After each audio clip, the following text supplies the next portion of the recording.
Hello, and welcome to My Existential Crisis, the podcast where we talk about all the things that make us question our entire sense of self. My name is Madison Epley. Hi, Madison. My name is Dylan Berger. Hi, Dylan. What's up with you? What's new? Well, it is Groundhog Day. It is! It's Groundhog Day! Only comes once a year. All of the folks in Punxsutawney, Pennsylvania come together to celebrate a rat. They pull him out of his hole. They hold him up in the air. Ooh. He says some words to them. And then I'm trying to remember the exact lines from Groundhog Day, the movie, which is maybe the best movie ever made. You do love that movie. I really do. And this is your favorite holiday, is it not? That's what you've said, at least. It is my favorite holiday because it is my favorite movie. Okay. Makes sense. As popular as that movie is, I feel like a lot of people don't really get the message. I agree, and I feel like a lot of people also haven't seen it, at least nowadays, I would say. Well, that is a shame because I would say Scrooge might be a little bit more popular Scrooge? of like a holiday Bill Murray movie than Groundhog's Day. Really? I would say so. Wow. I like Scrooge. Scrooge is a great movie. Yeah. Bill Murray's monologue at the end is fantastic. It is very good. Felt pretty improvised. Yeah, I believe it. But Groundhog Day, Bill Murray's at his peak. Yeah. He still looks old, even back then. He has always looked old. He's always looked pretty old. Yeah. He has one of those hairstyles, which is like, it's balding except right at the very top of the middle. Yeah. Which actually... And like the top, middle, front, too. The Like top, middle, front, it's solid there. Yeah. It's just like everything else is falling apart. Yeah, and as somebody with that same disorder, I feel a lot of empathy. And I also think it can look quite charming. You have the same disorder. No, you don't. Well, I am experiencing some hair loss. Oh, you are. At the tender old age of 28. The ripe age of 28. Yes. Losing sight at 25. Yeah. But David is too. Is he really? Yeah, it's bad. Wow. He's thinking about going bald soon. He's bald as an egg. Yeah. At that point, I think the best thing that anyone can do is just take a razor to their head and just shave. That's what themselves David bald. said. He's thinking about it. He's getting a little too anxious about it. Yeah? Yeah. He's like razor in hand, ready to go. Oh, wow. Yeah. Just got to plug it in. Yeah. That is, when you're on the edge like that. He is. Like at least once a month, he's like, I'm just going to shave my head bald. You pull him back every time. I say, no, not yet. Please. Oh, man. I've thought the same about myself. I thought I should shave myself bald, but I have a very strange shaped head. Yeah. You have lamented that it is quite large. I lament before. often. Yeah. It is a pentagon shape. It's a pentagon. So hats don't fit it, and it's too large. So hats doubly don't fit it. But I feel like if I were to shave my head bald, beanies would come back into fashion in a real big way. I was going to say, a beanie would look stellar. Yeah. Mm-hmm. All right. Yeah, I got to go through my my beanie... Beanie Baby collection. Some of them have got to be worth something. That All Princess right? Diana one? Oh, yeah. I remember they made a Beanie Baby of Princess Diana. I have that. Did it come with the car or without it? Was it too soon? Oh. It's too soon, yeah. You didn't see my face drop, but my whole face just like dropped to the depths of hell. Yikes. Oh, man. Without the car. Oh, of course. Yeah, but how are you doing? I'm good. Like I said, I'm tired. I just feel burnt out recently, and for no reason, really. I haven't done anything. Oh, well, I think that's why I think I'm burnt out. It's common at the start of the year to feel burnt out because another year is starting. Yeah, I usually feel that way. Time makes me anxious. I think I've discussed this before. The concept of time? Yes. Well, that's quite unlucky because there's really no escaping it. It is. It's very unlucky. I talked with my therapist about it this week. I went into a whole spiral. I went into a deep, deep spiral. Oh, wow. It was, and then after I ranted, she said, okay, let's take a deep breath. Okay, our time's up. Yeah. Thank you. That has been our hour. Yeah. Okay? It's like, don't say hour. Don't talk about time. Too much. The only way to make time stop is to play Fields of Gold by Sting. And then for about 3.5 minutes, time stops. Do you want to know something hilarious? What's that? That was my senior song. Was it really? It was. And it was because we couldn't decide on another song. Really? Yeah. It's a beautiful song. The chorus version is actually very beautiful. I didn't know it was a Sting song until my graduation. Wow. And I was like, oh, we chose that? Yeah. Oh. Amazing musician with a questionable stage name. Yeah. It doesn't fit. Yeah, I guess a musical You Sting is a thing. To Fields of Gold, and then you hear it's by Sting, and you're like, is he a bee? I don't know. That would make sense. No, he's just a strangely muscular British man. Is he muscular? I don't know. Yeah, surprisingly I don't even know what he so. looks like.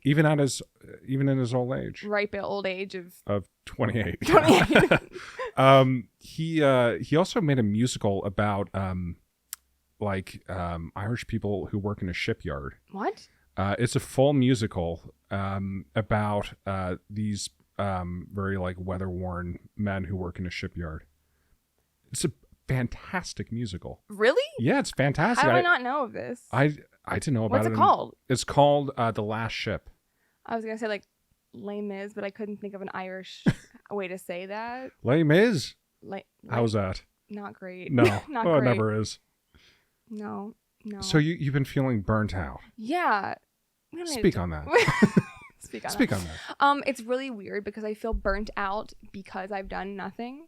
And really I feel burnt out because I'm in decision paralysis right now. I'm so overwhelmed by all the time that I do have, and it's making me frozen and paralyzed and not able to do anything that I want to do. Oh, wow. So it sounds deep.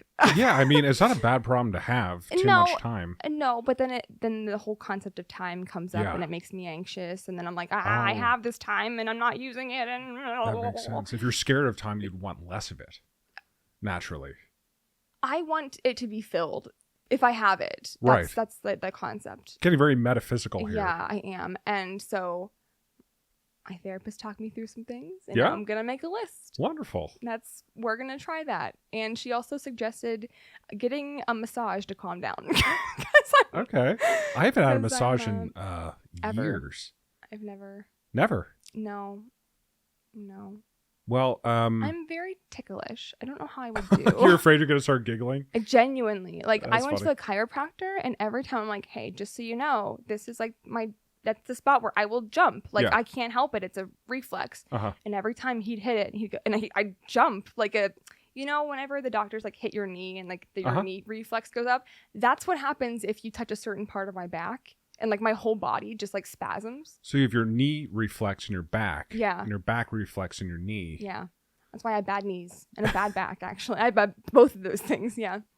Wow. And I thought that I was old. No. You already had bad knees and a bad back at 25. Did I tell you I was trying to get into running?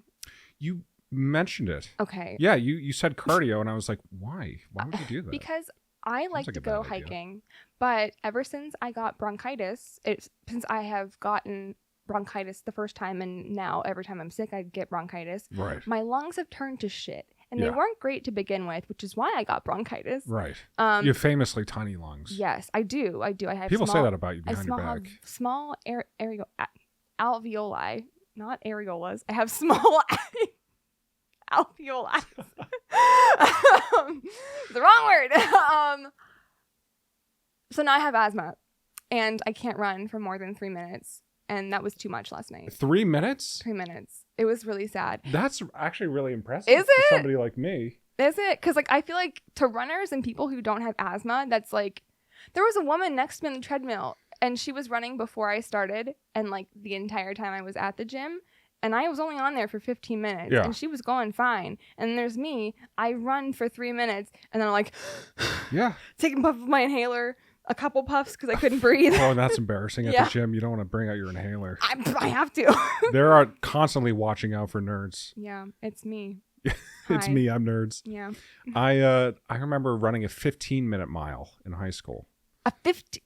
Yeah. Do you ever do the fun run in your high school? No. It's basically like a mile run. That doesn't sound fun. When I was younger, I tried to do all the running courses for like field day because I wanted to be cool because all the cool kids ran. Yeah.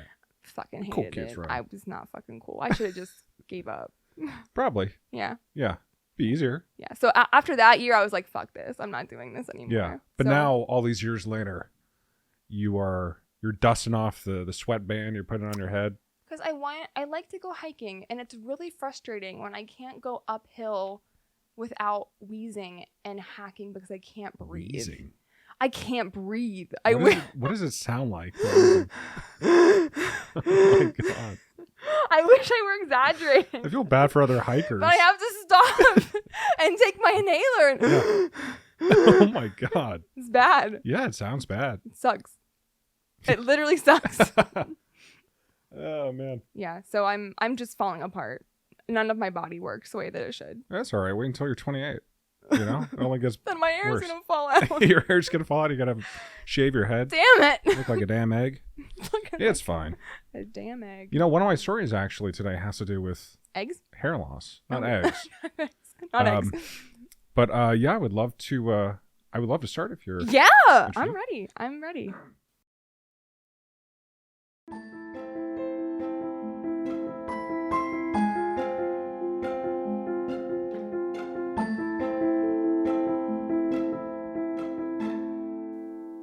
So before I begin, I just want to say I may be risking my life by talking about this. Okay. So if you see a red dot on my forehead during these stories, you got to take the bullet for me. Okay. I do? Yes. You have a VPN, right?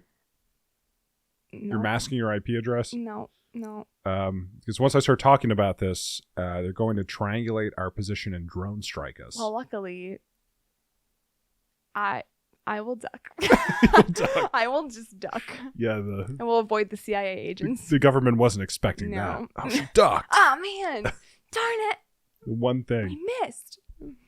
So today I'll be talking about the CIA, or the U.S. Central Intelligence Agency. Oh, it is the CIA. Oh. Yes. Oh. Specifically the antics they get into. Okay. It calls into question a lot. It calls into question the competency of our government. Yeah. It calls into question the moral superiority our government likes to present to us. Without any more ado, as you likely know, the CIA is mired in controversy. Most people are familiar with MK Ultra, which influenced shows like Stranger Things. But most people don't know about a few CIA programs, mostly surface level stuff. There's a lot more beneath the surface, though. Okay. The CIA has been around since 1947, so they've had a lot of time to scheme. And they've been scheming. It's literally their job to scheme, and they take it seriously. I bet. They do. There's a lot we could cover, but just to make sure this episode isn't a two-parter, I've chosen 5 of the top strangest CIA operations to cover today. I'm going to take a drink of my water. No, you just starve. That's not the right word. You have to go thirsty. I'm starving of thirst. I'm starving of thirst. I hope everyone heard that big gulp. Probably. All right. I'll amplify it. If they couldn't, I would make sure that they can. Heavy reverb. Yep. So we're going to start on a high note. Madison, you like cats. I do like cats. You have 2 of them that I know of. I do have 2 cats. When you see your cats, you probably have nothing but sweet feelings. It's true. But when the CIA sees a cat, they see a surveillance device, which is the idea at the core of Operation Acoustic Kitty. Okay. So based on that name alone, what do you think Operation Acoustic Kitty is? If you had a guess. Well, it sounded musical because of acoustics. It sounds like right up my alley, to be quite honest. It sounds like you're putting a cat in a box and like listening to it meow. They get I literally have no fucking clue. I have no clue. Well, Operation Acoustic Kitty was a program started in the 1960s that aimed to use cats as living surveillance devices. Okay. Like carrier pigeons, but hairier kittens. Yes, got it. Spent so long writing that one. So the CIA implanted listening devices in cats, then trained them to approach targeted individuals to monitor their conversations. Okay. This is part of a broader attempt to develop creative new methods of espionage. And throughout this part, we're going to see a lot of creativity. Without getting too graphic, the CIA surgically implanted microphones, antennae, and all other necessary equipment into a living cat. Oh, like where? There was a microphone in the ear, Oh. and the rest of it around the skull, a Oh. wire through the fur, that kind of thing. Okay. This was all in service of turning the cat into a mobile spy device. They intended to train the cat, but as you know, you can't train a cat. Yeah, I was gonna ask. I guess they were overconfident, or like, we're the CIA. We can do anything. It turns out that even with a significant funding from the U.S. government, the CIA could not manage to train a cat. Huh. When I say significant funding, a former CIA officer said Project Akusa Kitty cost around $20 million. And I'm not sure if that's accounting for inflation, because back in the 60s, $20 million was closer in spending power to $200 million. Yeah, where the fuck did this money go? I don't know. Where did it go? On cat treats. I guess. On kibble and catnip. Just rounding up like the country's best high. cat experts. Oh my gosh. Yeah, putting cats under like psychedelic reconfiguration of their psychology to train them or something like that. What is that My Cat from Hell guy's name? Jackson Galaxy? Oh, I yeah. pulled that out of my ass. I had Jackson Galaxy. I almost said Mars, but that's not right. I knew it was space. Yeah. But yeah. But apparently they got a whole bunch of cat experts together, I would assume. They gave him $20 million. And gave them, $20 million. Shit. To not train a cat. Yeah, to unsuccessfully train a cat. Concerning the success of the project, there are a few stories. Apparently they sent one of these surveillance cats to the Soviet embassy in D.C., but it was immediately hit by a taxi. Baby. Yeah. This was disputed, however. As someone within the U.S. government claimed that the project was discontinued because the cats were too hard to train, which of course. No shit, Sherlock. He said that the equipment was removed and they went on to live happy lives, no taxis involved. Why would they not use dogs? Or literally a rat. Rats are really smart and they are trainable. Yeah, mice are a good idea. Yeah. And they have a built-in squeaker. Yeah, they do. All right. Yeah. But We're that smarter. Mice would be a good idea. Although I imagine if I was sitting at in a restaurant or like outside and a mouse ran up to me. But like a cat? Yeah, a cat. I think people mostly, and I'm speaking mostly, don't tend to have with a dog. People just love dogs. Yeah, that's what I'm saying. Like, why wouldn't you just get a dog to do that? I feel like a dog, you would want to scratch his head and play with its ears and his little face. And then you feel a microphone inside. Oh. And you're like, this dog is a spy. That'd be my first thought. Yeah. Not this dog has some problems. Yeah, this dog is effed up. It's a cyborg dog. So that is the first story, an unsuccessful attempt to turn cats into spy devices. Okay. But apparently, according to whoever you believe, the cats were not ultimately harmed. The devices were removed. And everything is okay. Okay. All right. $20 million is gone, which was funded by, I imagine, the U.S. public. Yeah. That's nice. Love that. That wouldn't be the last of the CIA getting up to no good. Not by a long shot. The next story has to do with U.S.-Cuba relations way back when, specifically the strained relationship between the U.S. and Fidel Castro. Mm-hmm. So for some context, during the Cold War, Fidel Castro aligned Cuba with the Soviet Union during a time when the U.S. and Soviet Union were on the brink of nuclear war. Naturally, the U.S. sponsored various covert operations to undermine Castro, eventually hoping to reassert its control in the country so close to the U.S. One of the weirdest operations against Castro was an attempt to make his hair fall out. Oh. Now, as we discussed earlier, as a man in my late 20s, yeah. I know how devastating hair loss can be. Yeah. And the CIA wanted to weaponize that feeling. Okay. All right. Yeah. During that tenuous period in U.S. history, the CIA explored the possibility of lacing Castro's shoes with thallium salts, which is a substance known to cause hair loss, among other health issues. Naturally, this hair loss would have undermined Castro's image, making it easier to overthrow him and regain power. Wow. At this point, you have to think about the meeting that transpired. and just how many darts they had to throw before they landed on hair loss. Yeah. Do we know how much money that one took up? I don't think it's public.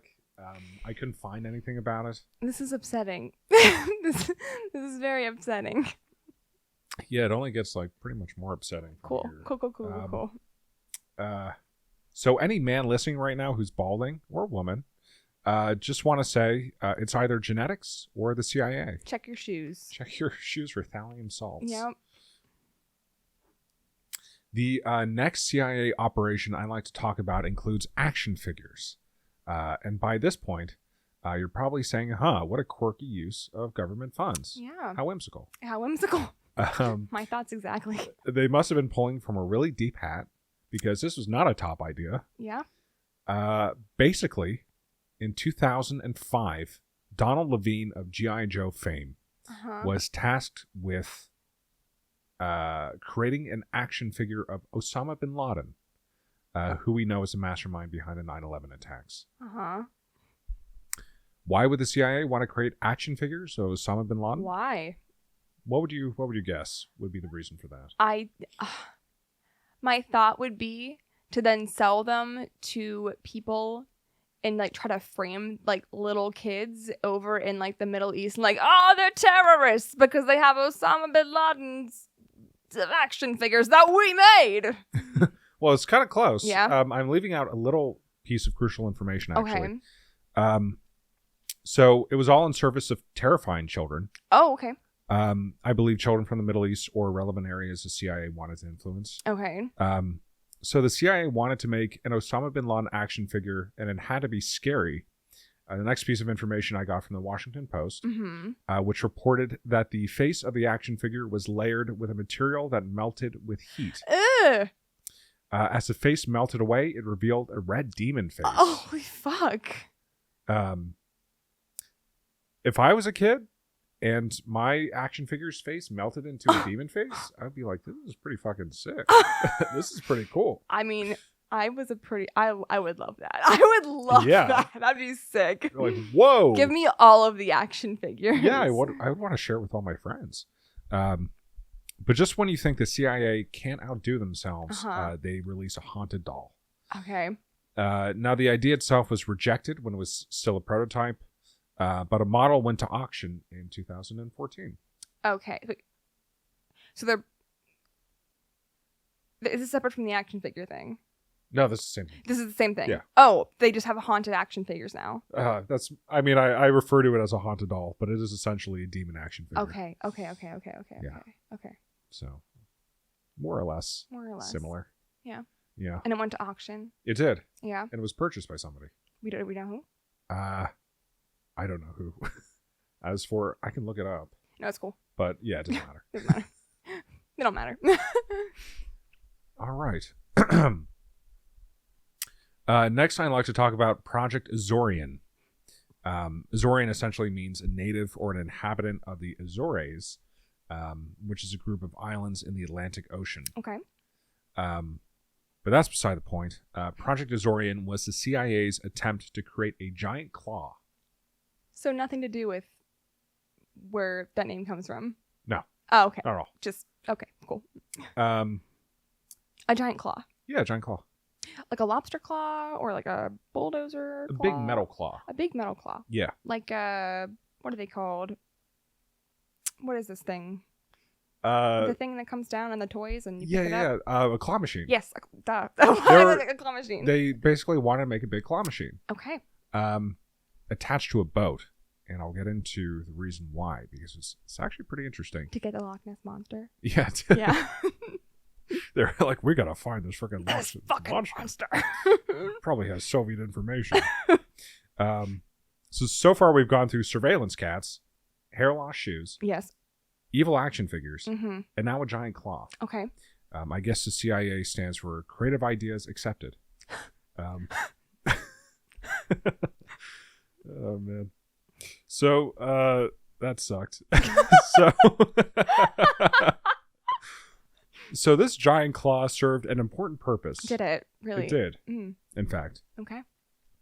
For background, the Soviets had a submarine that sank 1,500 miles from Hawaii in 1968. Okay. It had 3 nuclear missiles on board, as well as a ton of Soviet intelligence, or so the U.S. believed. But now it was at the bottom of the ocean, about 16,500 feet below the surface.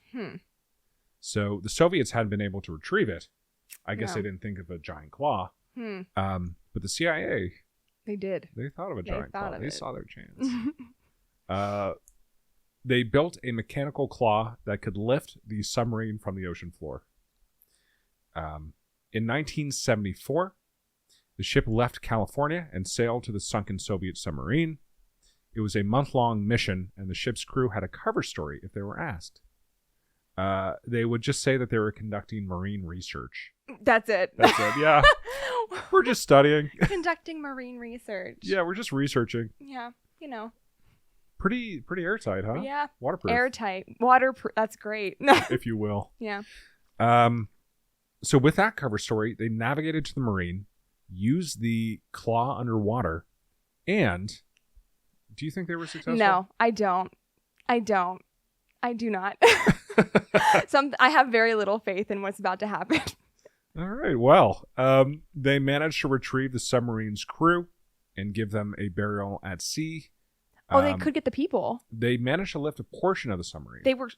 A part of it was lost in the ascent, but they managed to get some of it. Okay. And there was a second mission planned, but the program was scrapped shortly after. So kind of like 50-50. Yeah. Get part of the submarine, get the crew, and manage to give them a burial at sea, which they already kind of had. Yeah. What was the point? To like get information or like see if there's information. They probably got the first half and they're like, there's nothing in here. And they're like, we're just going to scrap it. I guess so. I like to think it was the same guy coming up with all of these ideas. Yeah. I would hope. Yeah. With a spinny hat and everything. I would hope it was just one person and not multiple people operating within our government.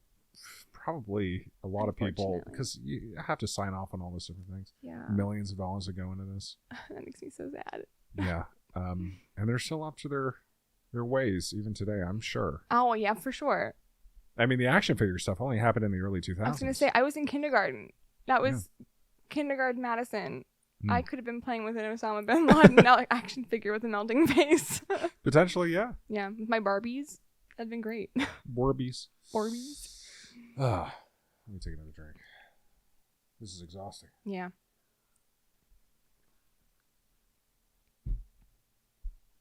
So, for the last story, okay, I like to talk about the Stargate project. That sounds pretty. Yeah, I thought the same. Which it was essentially a joint effort by a lot of different organizations, including the CIA. Okay.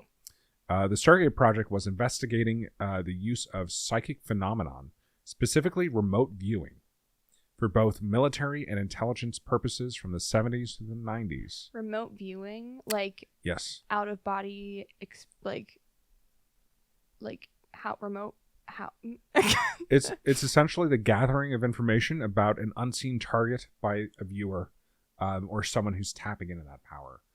So they are asked to find a specific object or information, and through psychic channeling, they're able to ascertain that information and provide it to the CIA. Oh.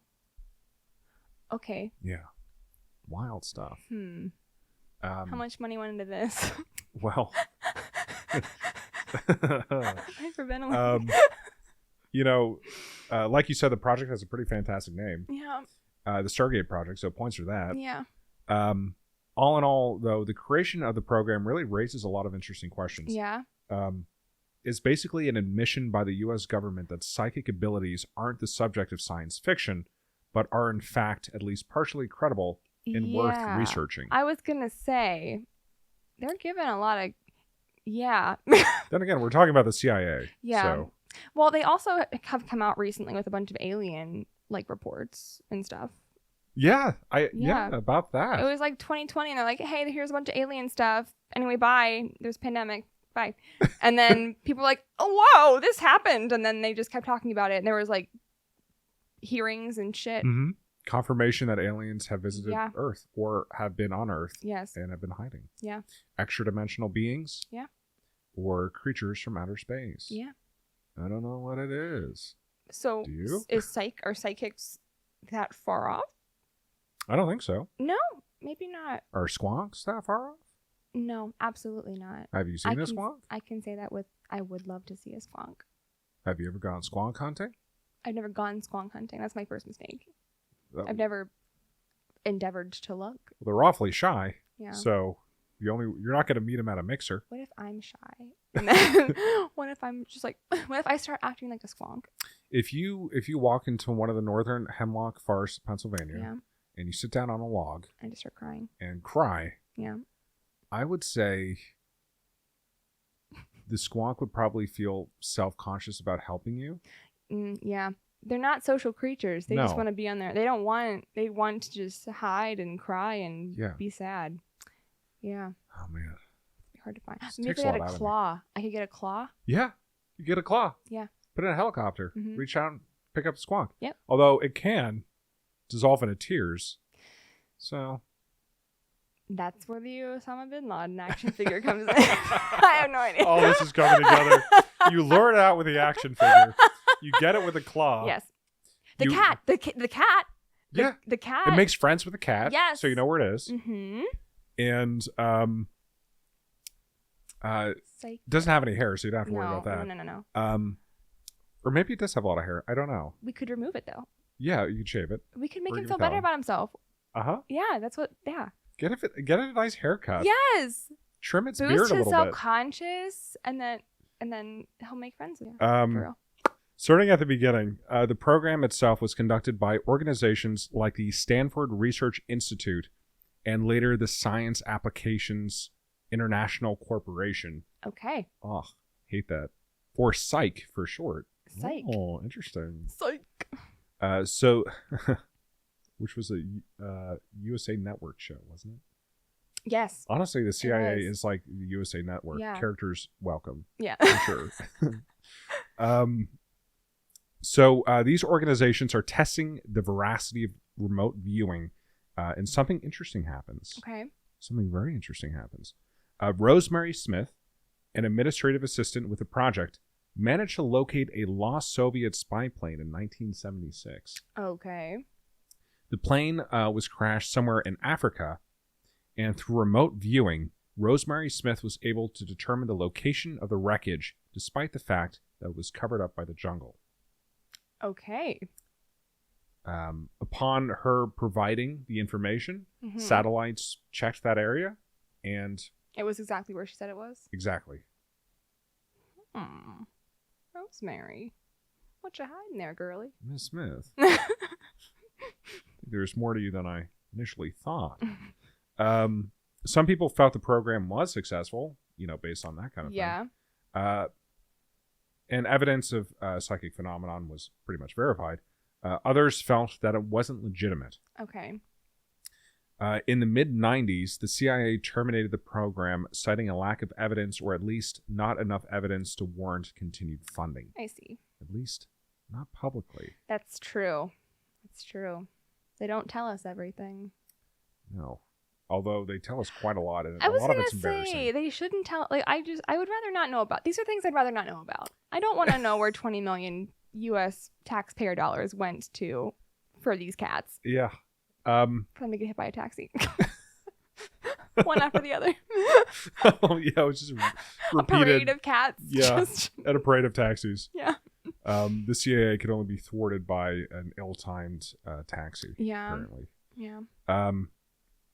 But those are 5 CIA projects that delved into the ridiculous. Damn. Maybe except for the last one, because I feel like there's something to be said. Yeah, that's pretty interesting, actually. Yeah. I'm interested in learning more about that.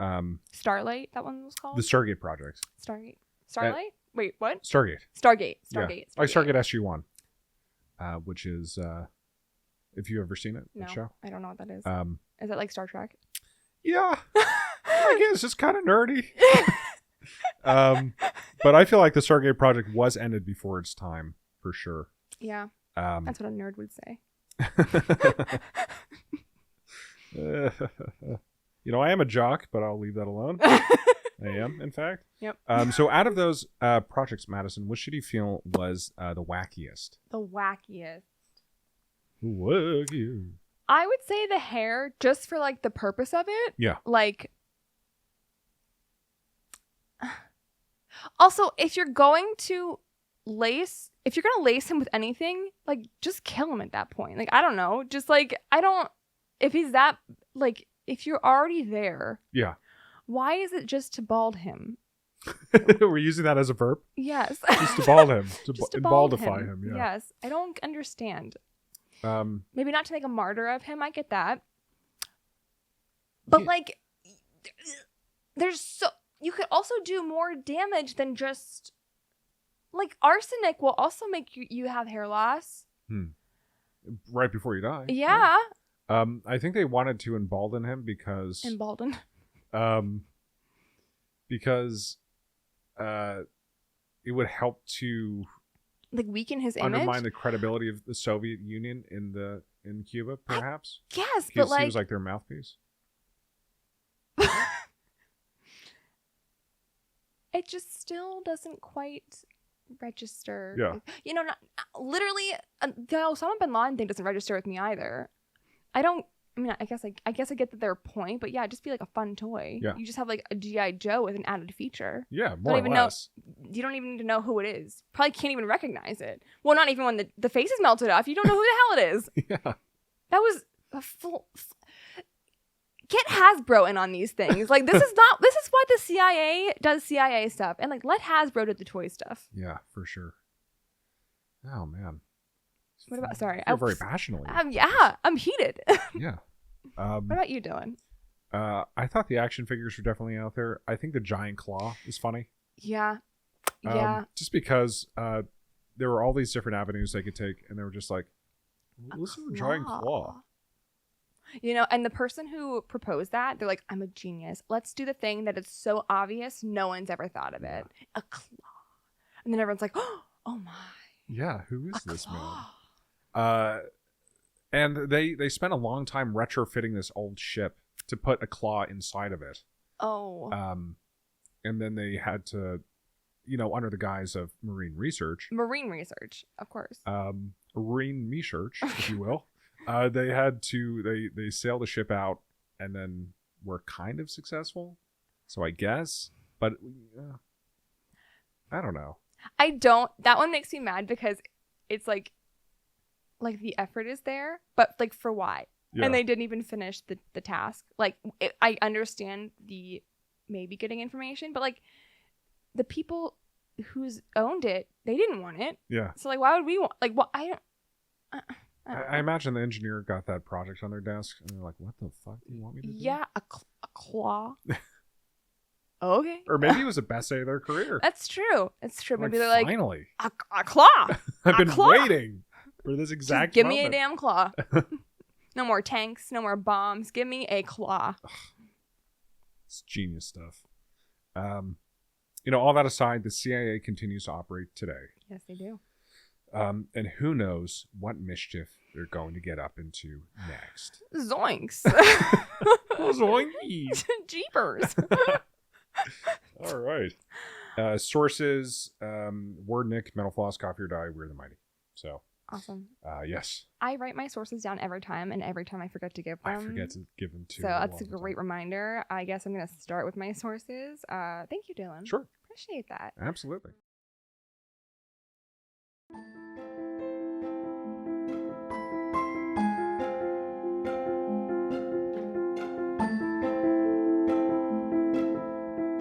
Yeah, I'll start with them so I don't forget them for the 29th time, since this is the 29th episode.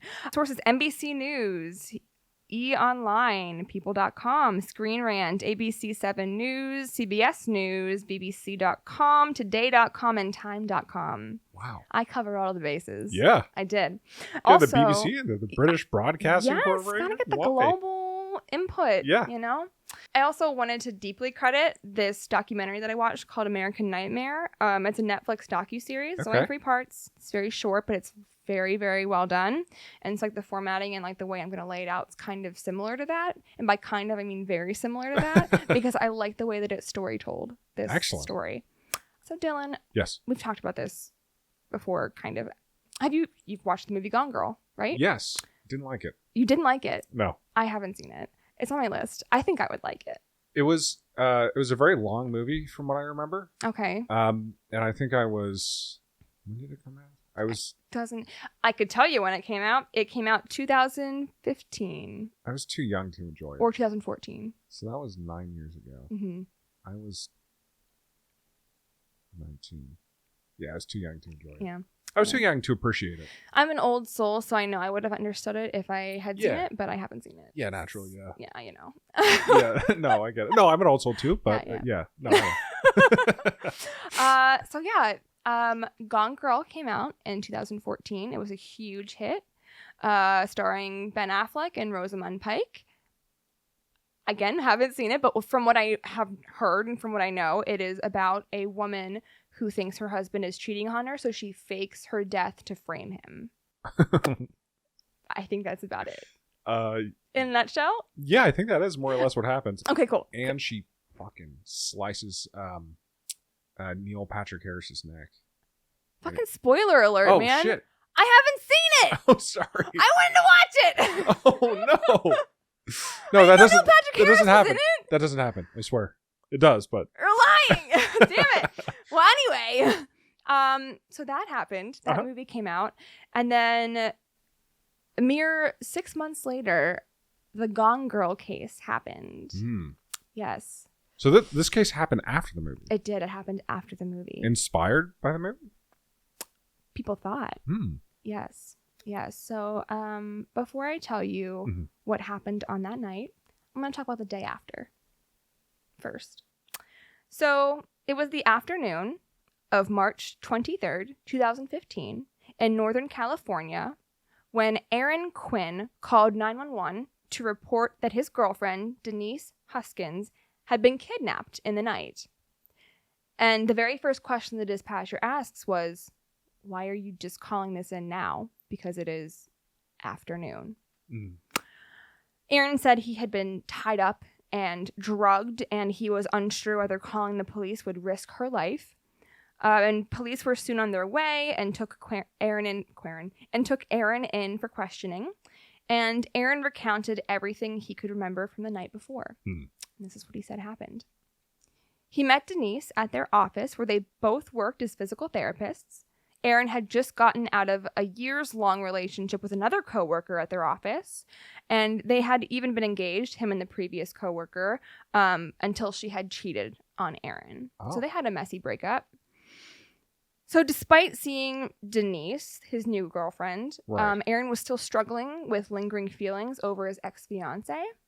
And Denise had actually found messages between him and his ex-fiancée about getting back together on his phone. And naturally, this devastated Denise.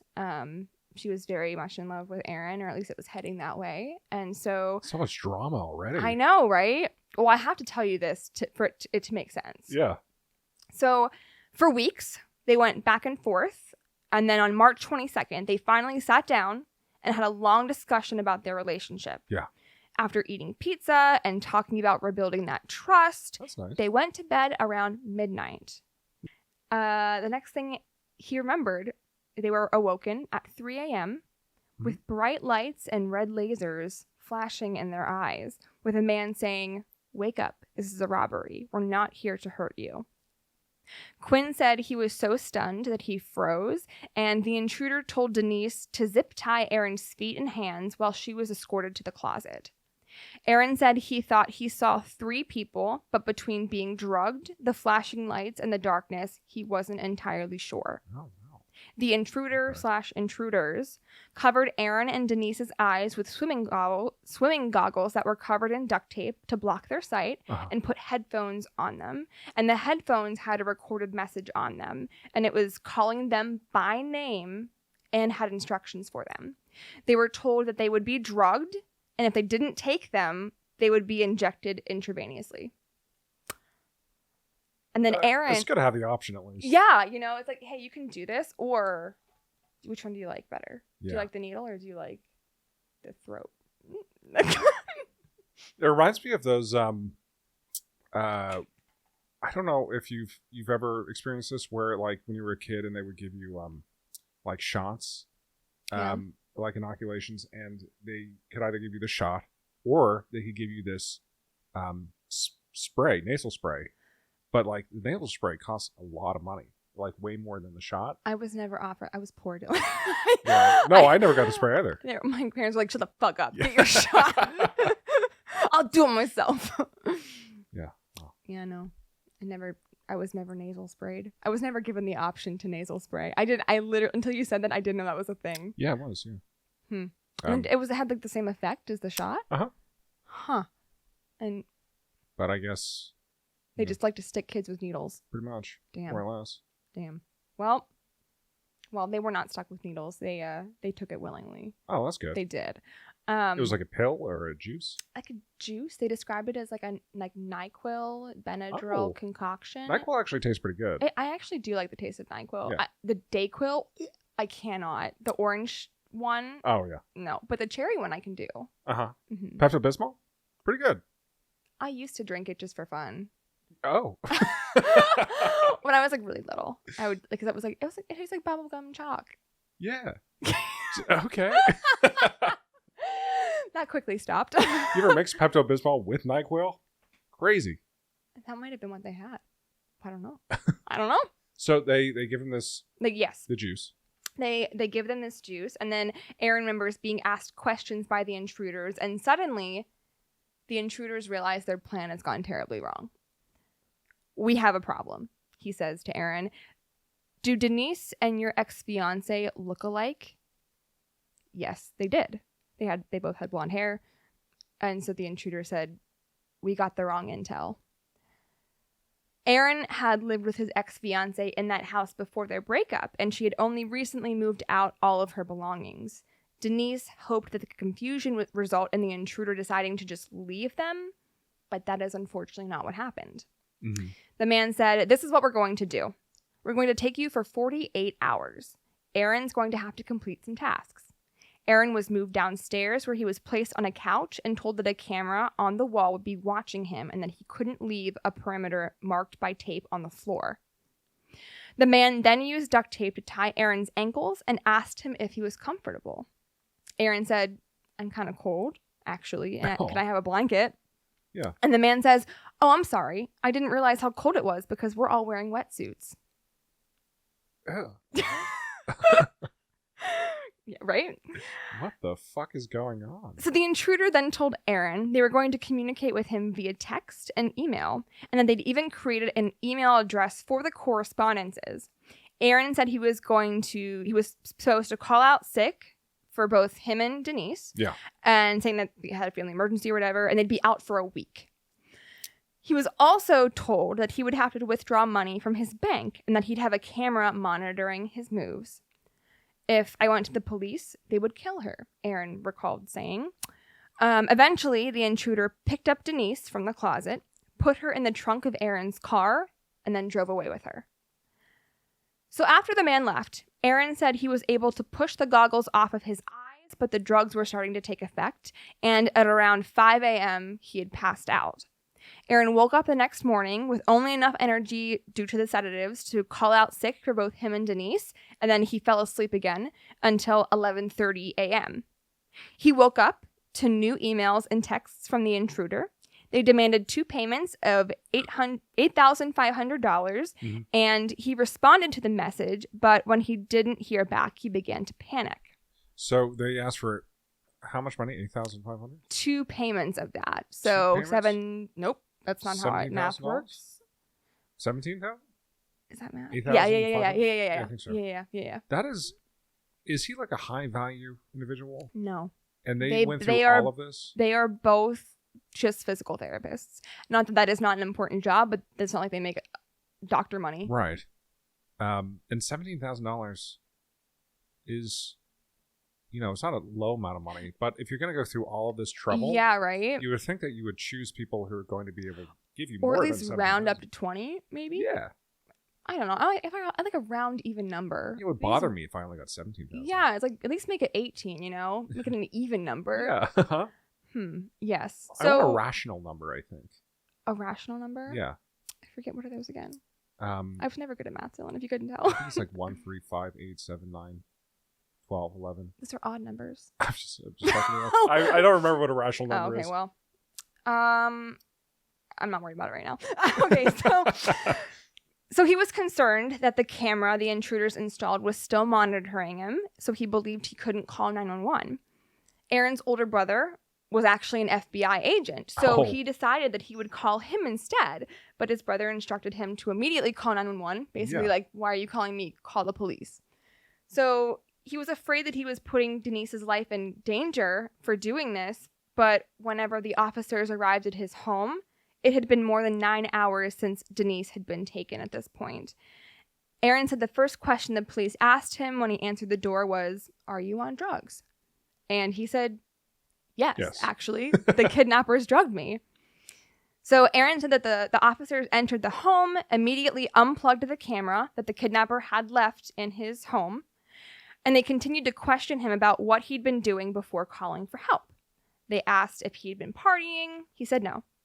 The police officer points to some beer bottles that were put next to the garbage, and Aaron was like, "Oh, I put those there to take them out for recycling." Yeah. Aaron's car was missing, like his story said. And they know that he waited a substantial period of time before calling 911. So they're seeing all of the components of what you might expect to see in a domestic violence murder case. Right, except for the duct tape goggles that I assume were still on his head during this conversation. That's a great point. I would also assume that they were still on his head. Yeah.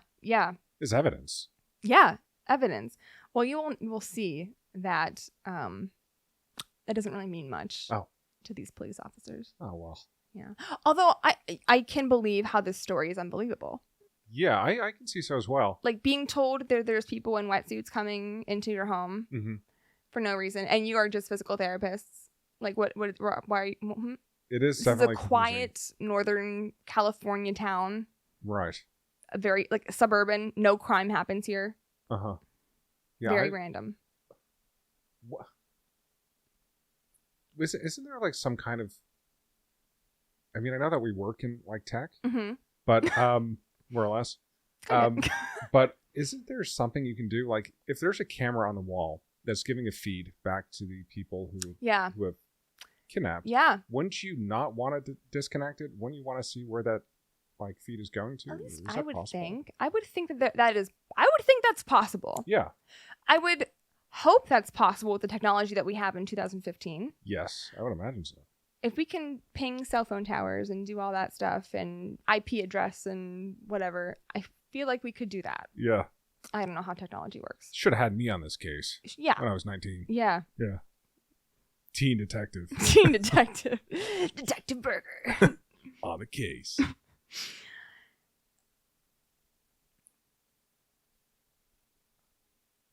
Okay, so Aaron said that the officers seemed to soften a little bit, and then they took him to the police station for him to give a statement. The police gathered DNA samples from him and his clothes, and in return, he was given prison clothes to wear. Oh. Now, upon entering the interrogation room, the detective was like, "Now, just so you're aware, this is just all we have to offer you for clothing, but you're not under arrest or anything." Now, as he's retelling his story to the detectives, they begin to ask about his relationship with Denise Huskins. Right. And he retells them, what I just told you earlier. And Detective Matthew Mustard asked... Mustard. French and mustard? French and mustard. I can't make this up. What? I can't make that up. Oh, gosh. So, just for some additional context, last episode, there was a detective on the John Benet Ramsey case named... Detective French or Officer French. There's Detective Mustard. There was another one too. I don't remember what it was, but there was another food. Yeah, my name's Burger. Yeah. I mean... That's all you need. How deep does this go? French, mustard, and burger on the case. What a trio. So Detective Matthew Mustard asked if there was tension in their relationship and if Aaron was cheating. And Aaron said that he very quickly realized the interview was taking a turn, about 45 minutes into it, when Mustard leaned back in the chair and told him, I don't think you're being truthful. And I don't think anybody came into your house. The story you're telling here, I ain't buying at all. The detectives at the scene had found a small blood stain on Aaron's sheets. And he said that, yes, he was aware of this and he had washed them over and over, but the stain wouldn't come out. Yeah. Blood is pesky, you know? But the police saw this. this. That from experience, or I do. You have a lot of blood stains? I have blood stains everywhere. Yeah, I noticed actually. Yeah. It's streaking down the walls right now. Yeah. Currently. I was going to bring it up. Okay, well, I did. Yeah, just don't get it like one of those blue light things. Yeah, expert in decomposition. Uh-huh. And blood stains all over your apartment. Mm-hmm. And true crime podcast. Mm-hmm. I am, for anybody who's listening to this, my parents, my family, I love you very much. If I disappear. No, he doesn't. It was definitely Madison. He doesn't love you. He hates you. Okay, so Aaron's parents finally arrived at the station, and they had been pressed with questions about Aaron's mental state and if he had anger issues or a drug problem. And Detective Mustard said, again to Aaron, she's gone, and you know she's gone. There ain't no frogmen coming into your house. You're going to be that cold, calculated, brutal serial-killing monster that strangled the life out of her, killed her, and then callously dumped her body somewhere where we'll never find it. She's gone. That's what he said. She's gone, girl. She's gone, girl.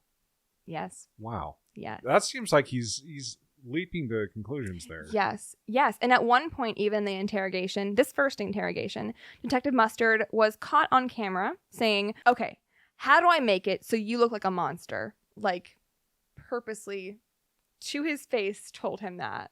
Those interviews are recorded. They are. That's how I got these quotes. These are direct quotes. Aren't they used during a court case? Yes, they are. What was the detective thinking? He wasn't, apparently. Yeah. Apparently, you know what? Mustard's a bad seed. It would be the... Who's saying? I was going to say that the detective trio of French, Mustard, and Burger would be the worst in history. Yeah, we would get nothing Don't done. look behind the doors. You're going to jail, sir. I gotta make you look like a monster. I'm going to pin you. Whether you did it or not. I'm going to string you up. Yeah, so pretty much immediately the FBI became involved. Yeah. And Aaron willingly took a polygraph test, wanting to help out however he could. And as soon as it was finished, like, as the person administering it was taking the probe stuff off of him, he said that he had failed miserably and that he'd better start talking. So I just want to hear your thoughts so far. Right now, everybody thinks that she's dead and Aaron did it without any real proof of, like, body besides the story, which I get sounds ridiculous. I do get it. Yeah, I imagine the sheet for the lie detector was going straight into a shredder off the other side of the table. Pretty much. I think that it is a wild and crazy story. Mm-hmm. I think that I would be skeptical, for sure. Yeah, for sure. Absolutely. I would also be skeptical that it is untrue simply because the situation doesn't seem like something that would be pieced together as a, like, not an alibi, but as a fake story. Yeah, it's both so crazy that it has to be made up and so crazy that, like, how could somebody possibly think of all of these different things? Yeah. Like, why would you go this far into detail? It has props. Yeah. It has props together. It has props. Yeah. You went all out. You have goggles. You have a camera that isn't yours. Yeah. It's pretty unbelievable. And I'm curious if the people who kidnapped Denise have made contact or tried to make contact yet? That's a great question, Dylan. And we're going to get to that right now. Okay. Awesome. The very next day, the San Francisco Chronicle, a news station, received a proof of life message from Denise. She spoke clearly and calmly, which seemed suspicious to both investigators and journalists. They didn't know why she was acting so calm and sounding so calm, but she said that she was okay and gave some like recent events. So they knew it was like a current recording. And after finding out that she was apparently alive, detectives started questioning her family about what sort of person that she was, or if anything in her past could help shed light on what was going on. And Denise's mom, Jane, did tell a detective that Denise had been molested as a child, in which he responded, "Victims of sexual assault sometimes pretend to be a victim again for the thrill of it." What the fuck? That's pretty much what Jane said, too. She couldn't believe that. Yeah. Was taken aback. Mm-hmm. No words. My jaw dropped. Investigators brought Aaron back in, asking, hey, will you send a message back to the kidnapper? And when he received the phone back, he noticed that it was set to airplane mode. And even though that was the only means of communication with the kidnappers. Yeah. And when they turned the airplane mode off, the phone was then flooded with texts and emails. And the kidnappers had even called 3 times. And they didn't get any of that. Yeah. Ugh. Ugh. And then the next thing we know, Denise turns up in Huntington Beach, California, 400 miles away, 2 days after going missing. Well, everything's fine. Is it? Everything's fine. Yeah. Yeah. Perfect. Okay. So That's now, a happy ending. It's a happy ending. Yeah, super happy. Happy-go-lucky. So now I'm going to talk about Denise's side of the story. Yeah. Her story very much aligns with Aaron's. She recalled that somebody ordered her to tie up Aaron. The swim goggles were put over her eyes. She was drugged as well, put in the trunk of a car. She noted that the rev of the engine sounded like a Mustang to her. And when she woke up on a cold floor in what felt like a cabin. And she could hear scrubbing and what sounded like duct tape being handled in the other room. She still couldn't see through her goggles. She was taken into a bedroom where a man told her, "This wasn't meant for you. This was meant for Aaron's ex, Andrea." Which also, like... Why would he give that information? And, like, what did Andrea do? We still, to this day, we don't know why. Oh. We don't know why. Okay. Have no idea. So there's no light shed on that. They just look that similar? They're just both blonde. That's literally it. You could tell the difference between them, but if you are intruders who are given intel that a blonde person with certain features, they have the same features if you're just going off of, like, if you don't have a picture. Gotcha. So the man also told Denise that he used to be in the military and now worked as a kidnapper for hire. And he said that he struggled with PTSD and insomnia, and that he wasn't going to hurt her and she'd be free in 48 hours, like he had promised. He also said to not speak to the other 2 men who were around because they weren't as nice as he was, and they might hurt her. So she did recall hearing the man speaking with 2 other people. And the man came back to see her and said that because she would be released, they needed collateral to guarantee that she wouldn't speak to the police. So he then told her that he had been ordered by the others to make a recording of the 2 of them having sex for collateral. Naturally. Denise said that she detached herself from what was happening. And when he was finished, he allowed her to shower. Wait, hold on. Yes. Let's rewind for a second. Okay. A recording of them pretending to have sex? No, actually, like him raping her. Oh, but fuck. But it has to look consensual. Oh. Yeah. Okay. For collateral. Yeah, okay.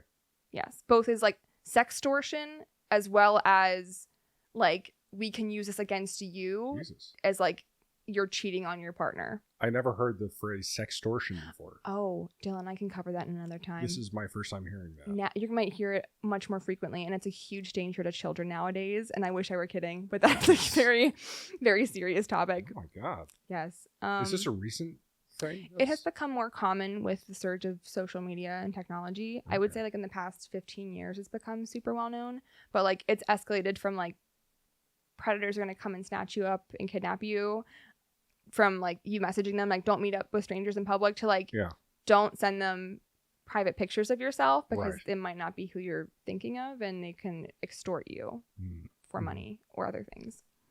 I was I don't want to get too off topic. Oh, yeah. But I was listening to a podcast called what is it called?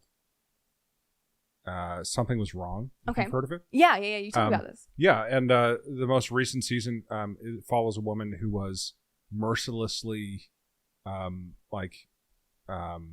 digitally abused online after having a very brief relationship just online with this guy who then obsessed over her for years and sent pictures of her to all of her coworkers and basically tried to ruin her life in every single way possible. Yeah. And then he was eventually caught by the FBI and then sent to jail for 4 years. For 4 years? Yeah. Jesus.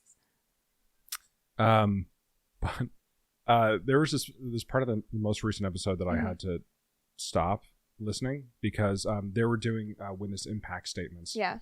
And the mother came up to the stand. And I guess she was really getting into her memes that day. Oh. Because she said, abusers be like... No! And I fucking crawled out of my skin. I was like, why would you include that in the fucking witness impact statement? Oh. Jesus. I had to stop listening. That's really rough, actually. Yeah. That's awful. I was like, can you imagine the triumph of finally catching this person and sentencing them after so many years? And the witness impact station abusers be like, the fuck? Oh, man. Anyway, okay. So I also want to mention that I'm not trying to minimize her being raped by saying the two of them having sex. That's a direct quote. Right. So she was absolutely raped. So now that they have this video, she was then allowed to shower, and then she made the proof of life recording. She thought it was over. But the man ended up coming back a couple hours later and said that he had been told the first tape wasn't enough and that they have to make another to make it look consensual because the first one didn't look consensual. So Denise pleaded, saying that she had been molested before, hoping that it would change his mind if she knew the impact it already had, but he didn't listen. He insisted this was how it had to be. So he gave her a couple glasses of wine, some shots of booze, which Denise chugged. And after this second rape, the man showed her a video of her dad on the news, crying and pleading for his daughter's safe return. Jesus. And she immediately burst into tears because finally everything kind of sunk in, what was actually happening to her. I can imagine being so just dissociated at this point, but seeing your dad, that would really bring it all back. But 48 hours were up and it was time to go home. But he couldn't take her back to the Vallejo where she was from because the police were swarming there. So they were going to drop her off with her father at her childhood home in Huntington Beach. He let her ride in the car this time, but first he traded the goggles for taping her eyes and then had a pair of sunglasses over it. Then according to Denise, he said that they'd always be watching her and she was to tell no one he was ex-military or that they had had sex so that they could still have that as collateral if she were to speak out against them. And she recounted, I heard them drive off. I slowly counted to 10. I peeled the tape off of my eyes and I was by myself in this alleyway. I grabbed my bag, started walking down the street, and I had looked in the corner and I saw Utica, which was the street that I had grew up on. Still sedated, she realized that she'd been dropped off near her mother's house, but when she arrived, no one was there. They were all in Vallejo looking for her. So Denise borrowed a cell phone from a stranger, called her dad. He did not answer, unfortunately. So she left a voicemail and began walking to her father's home. And then a neighbor allowed her in the house because they're like, what the fuck are you doing here? You've been missing. And on March 25th, Mike Huskins, her dad, called the Vallejo Police Department and said that he'd just received a message from his daughter that she was walking towards his house. Now we're going to talk about what happened after Denise got back, because we're not done yet. Okay. So Huntington Beach police officers arrived at this neighbor's house where Denise was waiting and began questioning her, and she recounted everything that had happened, including the events that unfolded after she was taken from the home. They did ask if she was sexually assaulted, and she said no. She was afraid of her family's safety, so she figured she would just hold off on that, at least for the time being. And The police were very quick to act harshly towards her, and they right away did not believe her story. And they even asked her if she'd been in the trunk of that car before when she was abducted. What the fuck? Yeah. Yeah. And Denise said, I had no reason to believe at that time that they doubted me. I was just more so afraid that speaking to them was going to put me or my family in harm's way. So Denise's cousin, Nick, recently passed the bar exam, and he insisted on seeing her. And Detective Mustard allegedly told her cousin, Nick, we'll give immunity to whoever confesses first. To making the whole thing up, that is. Oh. Mustard has denied making this statement.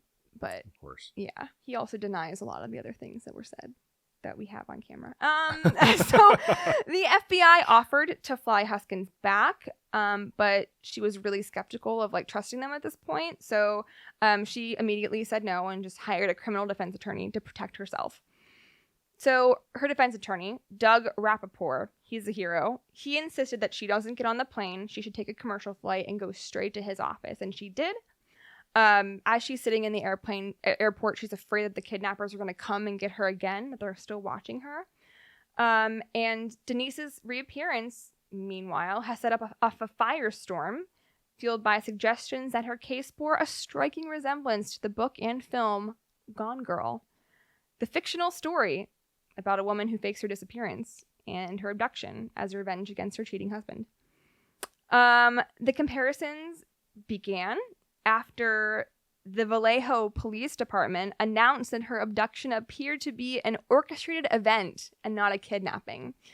And then on the same day that she was released, the Vallejo Police spokesman, Lieutenant Kenny Park, hosted a press conference where he suggested that Denise and Aaron lied about what happened to them. And he said, Mr. Quinn and Ms. Huskins have plundered valuable resources away from our community and taken the focus away from the true victims of our community while instilling fear among our community members. So if anything, it is Mr. Quinn and Ms. Huskins that owe this community an apology.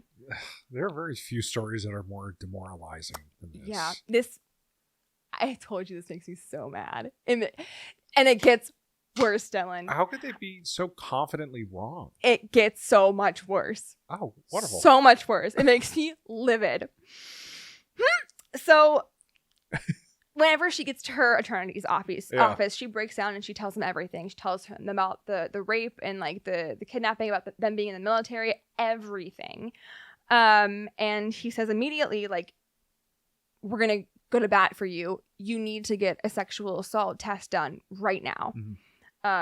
Because those things, it's timely. You should get those immediately.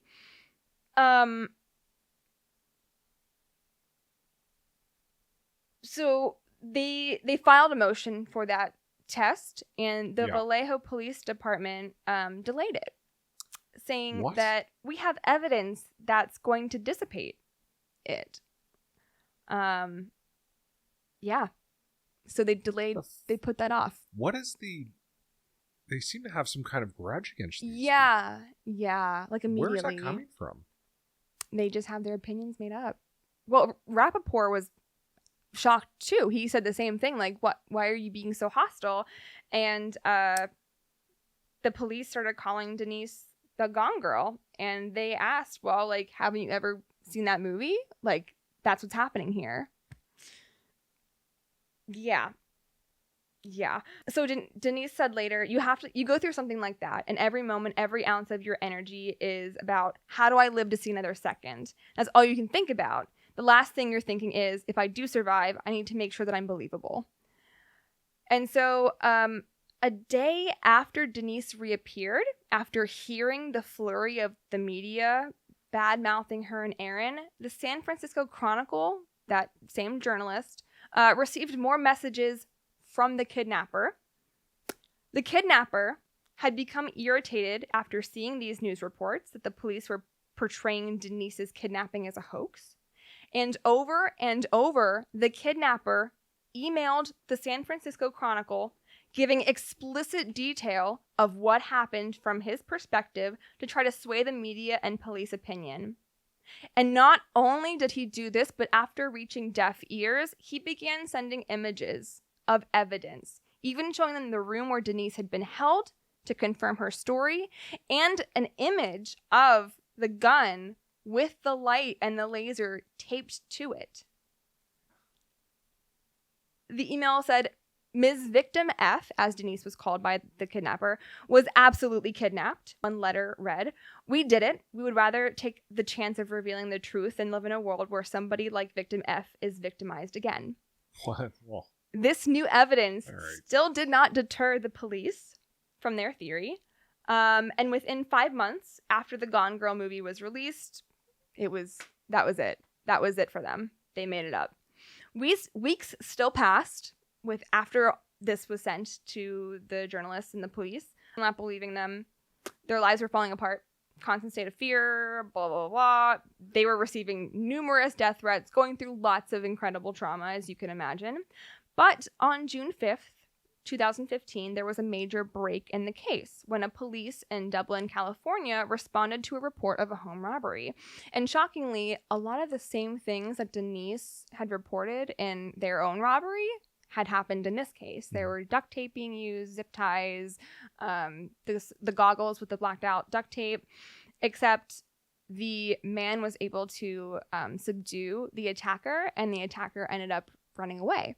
They called the police, and the police came, but the kidnapper left his phone on the counter. Oh. So the police have this phone, and they're like, "Hey, like find mom." Like, oh, it's probably nothing. Yeah, oh no, this is a different police department. And they actually know what they're doing. Oh, okay. Oh yeah. So they have this phone, and they like very innocently they call the mom on the phone, like, "Hey, like we found your son's phone.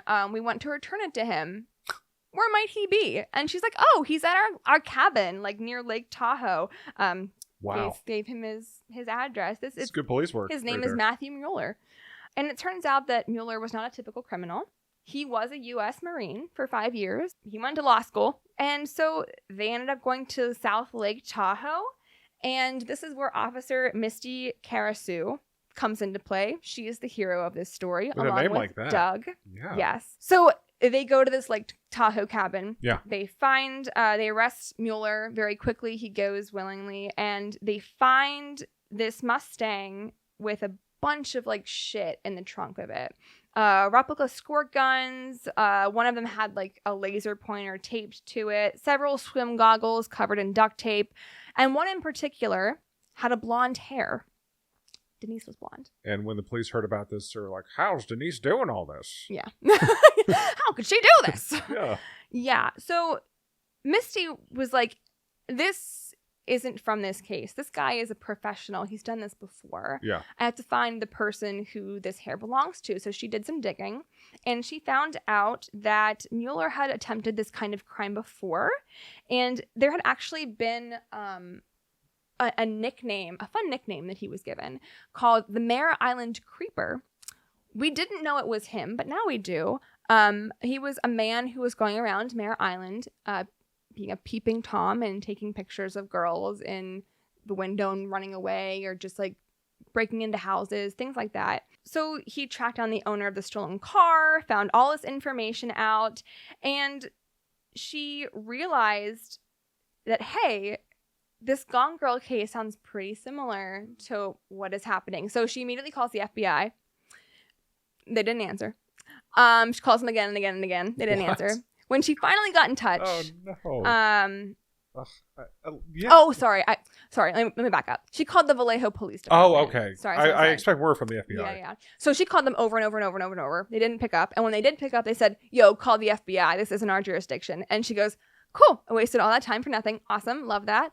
Called the FBI. They came pretty quickly after they eventually picked up. They pinned it together that way, but while the defense attorneys for Aaron and Denise said that they celebrated the developments in the case, they called for full apologies from the police department, which they were never given.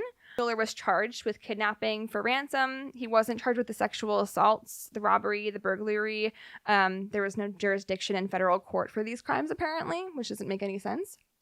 But that's what I read in one of the news articles. What about the other two people who were involved? Yes, there were other people who they were believed to be involved. Yeah. But Mueller is the only person who's ever been charged. Oh. He's the only one who's ever been searched for by the outside police department. The case is currently closed. the Vallejo Police Department say that there's no other people, even though Denise and Aaron said that there definitely were 2 other people. And so they said that that's something that they've had to live with and make peace with, that they know that there's 2 other people out there doing this, and it could be a bigger network of people like this, but they're just getting away with it. So recourse from this, because this was a shit show. They sent them a private letter, the police department, of like apologies, but they said that they would do like a public apology to like help them save face since their careers and lives were pretty much ruined. But they didn't. They did settle out of court after filing a civil lawsuit against the city of Vallejo. They won for $2.5 million. Okay. Yeah. Although that was settling and no party admitted wrongdoing. So like they got money, but they wouldn't admit that they fucked up really, really bad. But now the city of Vallejo has a new lawsuit to contend with. A former police officer is suing because he said, hey, I spoke up about these things whenever it was happening, and then I got fired. Oh. And that's not cool, considering I tried to stop all this from happening, and you guys were the ones who fucked up. Yeah. So this guy is like going to bat with them now. And then also the social media page is just flooded with a bunch of hate comments from people who are like, you guys are really shitty at your job. Detective Mustard got a promotion. What? Uh-huh. No. Yep. He got a promotion. Now he's Sergeant Pepper. Yeah. Man. Wow. That sucks. Yeah.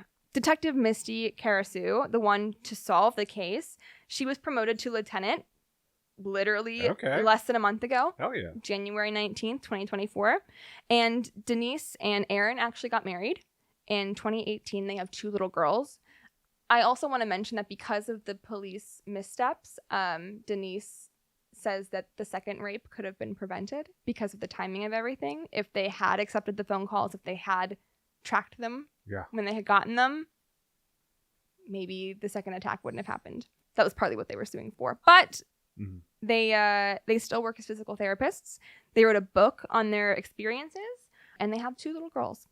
So it's awful and horrible, but they seem to be moving on. And they still talk with the detective Misty Karasu often. She was invited to like a baby shower. Like there was an event that they were at together. Aww. They're very close.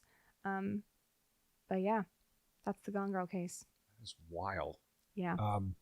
As somebody who's seen Gone Girl, I think a movie of that story would be leagues more interesting. The docuseries, I'm telling you, man. Yeah. Yeah, it's good. American Nightmare on Netflix, highly recommend. What a ride. It fucking crazy. I had heard that story before, but I had forgotten it. I remember I was watching the first episode, and I remember saying like, okay, this is really familiar. I know this. I've seen this before. I've heard this before. But still, even knowing that I had known it before, I was still thinking this was so unbelievable. Yeah. Like, she did it. She's orchestrating it, just from the way that they were framing it. And then, it's fucking crazy. It's just like... Sorry. No, it's 2 episodes in a row of just like police incompetence. Yeah, it's bad. It's bad. It makes me so mad. I mean... Yeah. There has been competent police work done. There has been, and Misty's evidence. Look at Misty. Yeah, she's great. Misty and Doug Rappaport, a great detective attorney duo. Yeah. But fuck Mustard. Fuck Mustard. Damn. Yeah. It really sucks. Yeah. That's such an interesting story. Thoughts, feelings, comments, lamentations. I guess. When something that surreal happens to you, in terms of all of these strange and I'm not going to find it, but all these strange things coming together, one after the other, naturally the first inclination is to say, well, that is suspicious. Yes. Let's look into that while keeping an eye on, a potential criminal. You'd think. It shouldn't go so far as to like block out all the evidence. Phone on airplane mode. Unplug the camera. Don't test it. Yeah. I never put my phone on airplane mode. Not even in an airplane. Me neither. Is that bad? Probably. Probably. Yeah, it probably fucks with the technology. Your dad's a pilot. Yeah, I should probably know. You should know. Yeah. You should ask him. He's probably listening. Yeah. Dad, love you. I hope you're doing well. I'll see you soon. Yeah. Yeah. And like that's the thing too. There was no connection between them. Yeah. It was completely random. And like it wasn't even like the Ramseys where they were wealthy and had a lot of money and they could pay $20,000. Like yeah. They didn't have that money. Or if they had to like scrounge it up if they did from like their relatives, you know? Yeah. It was just a regular middle class quiet neighborhood, regular couple. Yeah, and I think that we're fortunate that most crimes follow some line of continuity and logic. Yeah. Like it, obviously it doesn't make sense, but there's logic applied to what happens. Yeah. When something like this happens where there's no through line, where everything is, all over the place. Like motive was just to do it. Yeah. To somebody, to Andrea, and for why, we still don't know. Yeah. And I feel like this criminal probably could have gone away with it were it not for... Absolutely could have. He'd been doing it for years. Yeah. He'd been practicing for years. It's quite bold to reach out to the police department that's hunting you. I know, right? Or not hunting you in that case. Yes. To speak on behalf of the person you kidnapped. But that's what infuriates me the most. The person who committed the crime is messaging the police with evidence saying, I did this. Yeah. Believe them. You're making me mad. And they still don't. Yeah. Oh, wow.